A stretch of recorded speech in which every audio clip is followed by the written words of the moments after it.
Mes chers amis, ravi de vous retrouver dans cette nouvelle vidéo que je vais consacrer à la relation dominant-dominé, un sujet qui passionne les psychologues, les psychiatres sur cette nouvelle pathologie, le ou la perverse narcissique. Évidemment, vous en connaissez sûrement tous et toutes. Comment réagir à ce comportement?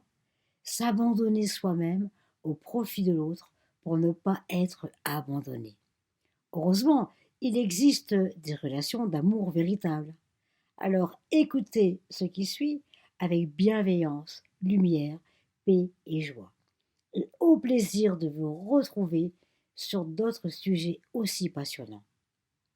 À très bientôt avec amour et gratitude. Dans les profondeurs de nos croyances, conditionnements et par expérience de soins, je dirais que 55% de la population française vivent dans une relation dominant-dominée. 25% vivent un amour véritable et 20% vivent seuls, par choix, par déception, le cœur fermé pour accueillir l'amour. Je commencerai par cette catégorie. Il est important de savoir que l'être humain n'est pas fait pour vivre seul. L'amour est la seule énergie qui guérit, apaise, soutient et bien plus encore. L'amour n'est pas que sexe, encore une croyance à éliminer. L'amour est l'unité entre les âmes, accepter l'autre tel qu'il est, avec ses qualités, ses défauts, et de pouvoir aimer librement, sans jalousie, sans pouvoir, sans culpabilité, ce qui m'amène à vous parler de l'amour véritable. Deux âmes qui vivent cet amour est inconditionnel. Cela peut être une relation entre âmes sœurs ou âmes jumelles, une complicité, un amour indéfini, une justesse dans le comportement, une fluidité dans le quotidien, un partage de cœur à cœur et de mettre l'amour dans les blessures de l'autre pour sa guérison. Le sexe, dans ce cas précis, est la réunion de deux corps qui s'unissent au divin et leurs âmes s'embrasent dans la lumière. Pour la relation dominant-dominé, la perversité est la maîtresse de ces relations.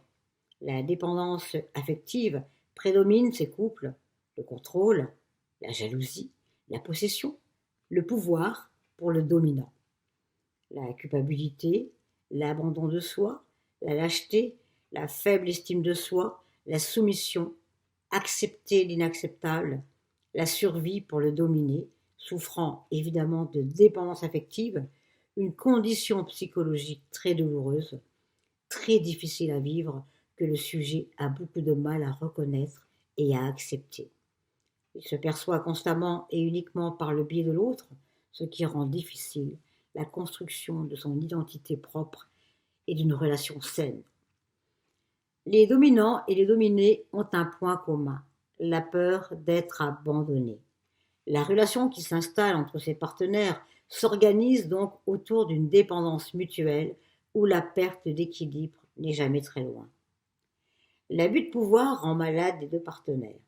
C'est un jeu avec soi-même et pour s'en défaire et d'accepter de perdre ses illusions toutes puissantes pour trouver la voie du respect, de l'intégrité, l'amour de soi, afin de dépasser la vulnérabilité, la culpabilité et la non-estime de soi. Depuis quelques années, j'entends régulièrement « Wow, j'ai vécu autant d'années avec un pervers narcissique. Cela a toujours existé. Mais à ce jour, cette pathologie a un nom défini, même s'il existe plusieurs degrés de perversité. Sans oublier la jante féminine, et il y en a beaucoup plus que vous ne le pensez. Un ou une perverse narcissique est une personne atteinte d'un trouble de personnalité. C'est une personne qui a une image dévalorisante d'elle-même et qui se valorise en rabaissant les autres. Réaliser que l'on est victime de manipulation est une première force qui mène sur la route de la liberté. Et lorsqu'on est en couple avec un manipulateur ou une manipulatrice, il est primordial de commencer par prendre de la distance. En effet, le conjoint victime doit connaître toutes les caractéristiques de la perversité. être pleinement conscient ou consciente de la toxicité de cette perversité. Surtout être capable de se rappeler qu'à ce visage, il succédera un autre beaucoup plus effrayant, celui du détracteur, amenant la victime à une dépression, voire un suicide. Un travail sur les blessures d'enfance est plus que nécessaire. Il est impératif de ne plus se mentir à soi-même. Un travail de développement personnel est indispensable.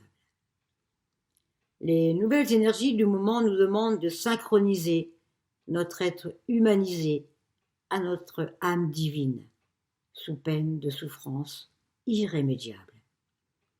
En espérant vous avoir éclairé sur ce sujet bien complexe, je vous souhaite de vous aimer, de vous respecter, vivre au quotidien de la joie, des rires, de vivre sereinement et tout simplement.